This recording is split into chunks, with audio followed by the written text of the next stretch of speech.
Kehidupan kita senantiasa diwarnai oleh riak-riak. Seringkali dalam perjalanan hidup, kita mengalami konflik dengan orang lain, saudara kita maupun sahabat-sahabat kita. Masalah yang memicu konflik bisa saja sesuatu hal yang kecil, perbedaan kepentingan maupun perbedaan cara berpikir.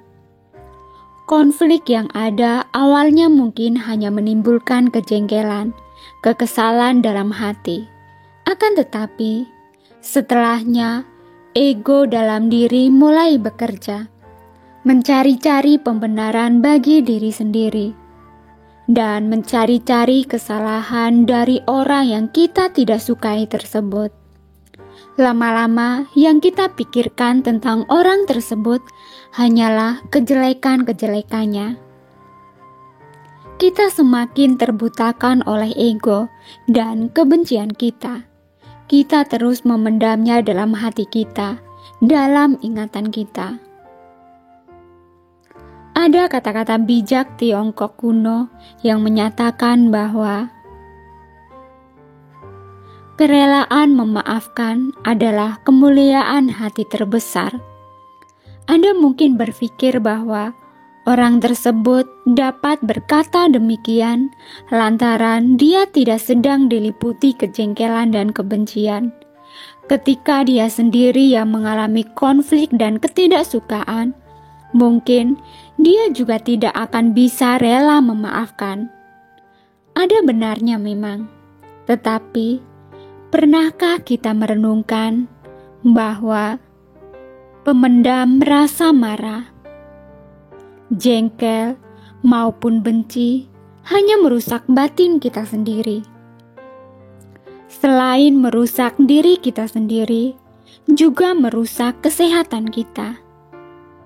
Pernahkah kita merenungkan betapa langkanya kesempatan untuk memaafkan itu?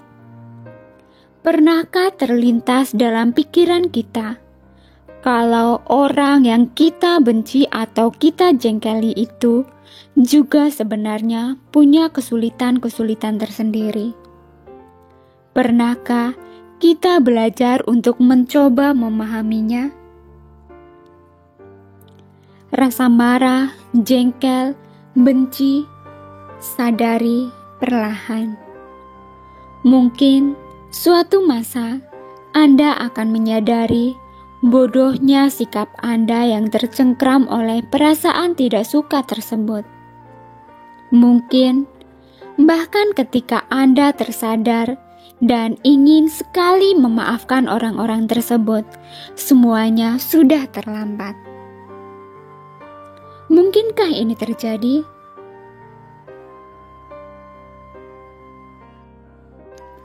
Sebelum itu, marilah sejenak untuk mendengarkan kisah berikut ini.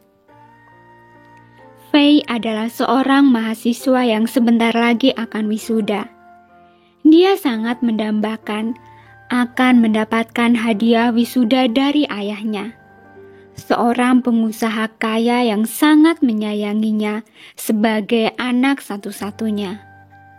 Fei selama berhari-hari telah membayangkan akan mengendarai mobil BMW sambil bersenang-senang dengan temannya.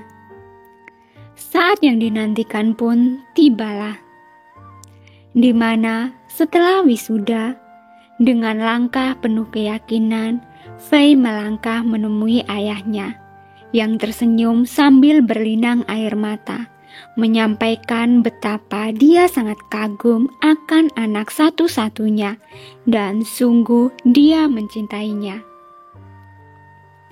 Ayahnya kemudian mengeluarkan sebuah kado yang dibungkus rapi, dan sungguh hal ini membuat Fei terpaku, karena bukanlah kunci mobil BMW sebagaimana yang diharapkan. Dengan perasaan gundah, dibukanya kado itu, di mana berisi kitab Buddha Wacana yang terjilid rapi berlapiskan tulisan emas, nama Fei di sampul depannya. Hancur sekali hati Fei menerima hadiah kitab tersebut, dan dengan marah tanpa dapat terkendalikan, dia membanting kitab tersebut sambil berteriak nyaring, "Apakah ini cara ayah mencintai saya?" Padahal dengan uang ayah yang banyak tidaklah sulit untuk membelikan hadiah yang memang telah ayah ketahui sudah lama saya idamkan. Kemudian Fei tanpa melihat reaksi ayahnya lagi, berlari kencang meninggalkannya dan bersumpah tidak akan menemuinya lagi. Hari, bulan, dan tahun pun berganti. Fei yang telah pindah tinggal di kota lain, akhirnya berhasil menjadi seorang pengusaha yang sukses karena bermodalkan otaknya yang cemerlang. Selain memiliki mobil dan rumah yang mewah, dia juga telah berkeluarga dan memiliki 3 anak. Sementara ayahnya sudah pensiun dan semakin tua serta tinggal sendirian. Ayahnya selalu menanti kedatangan Fei sejak hari wisuda tersebut dengan satu harapan, hanya untuk menyampaikan betapa kasihnya dia kepada Fei. Fei ada kalanya juga rindu kepada ayahnya. Namun, setiap kali mengingat kejadian hari wisuda tersebut, dia pun menjadi marah kembali dan merasa sakit hati atas hadiah kitab dari ayahnya. Sampai suatu hari, datanglah telegram dari tetangga ayahnya yang memberitahukan bahwa ayahnya telah meninggal dunia, dan sebelum meninggal dia telah meninggalkan surat wasiat kepada Fei, di mana semua hartanya akan diwariskan kepadanya. Akhirnya, Fei pulang untuk mengurus harta peninggalan ayahnya. Memasuki halaman rumahnya, timbullah rasa penyesalan yang menyebabkannya sedih sekali, memikirkan sikap ketidaksabarannya, khususnya saat wisuda. Fei merasa sangat menyesal telah menolak ayahnya. Dengan langkah berat, dia memasuki rumah dan satu persatu perabotan diperhatikannya, yang mengingatkannya akan semua kenangan indah tinggal bersama ayahnya. Dengan kunci wasiat yang diterimanya, dia membuka brankas besi ayahnya. Dan dia menemukan kitab Buddha Wacana dengan ukiran emas namanya, hadiah hari wisuda. Dia mulai membuka halaman kitab tersebut dan menemukan tulisan ayahnya di halaman depan. Dengan segala kejahatan yang telah kamu lakukan selama hidupmu, tetapi kamu tahu memberikan yang terbaik untuk anakmu.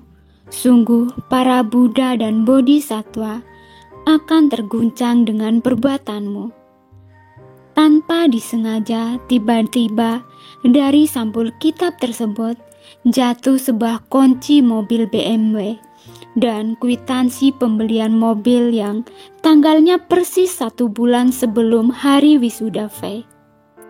Fei terpaku tanpa bisa bersuara. Berbagai perasaan menghidapinya. Dengan sisa tenaga yang ada, Fei segera berlari ke garansi dan menemukan sebuah mobil BMW yang telah berlapiskan debu, tetapi masih jelas bahwa mobil tersebut belum pernah disentuh sama sekali karena jok mobilnya masih terbungkus plastik. Di depan kemudian terpapang foto ayahnya yang tersenyum bangga. Tiba-tiba lemaslah seluruh tubuhnya, dan air matanya tanpa terasa mengalir terus tanpa dapat dihentikannya. Suatu penyesalan mendalam atas ketidaksabarannya sendiri. Suatu penyesalan yang tak mungkin akan berakhir.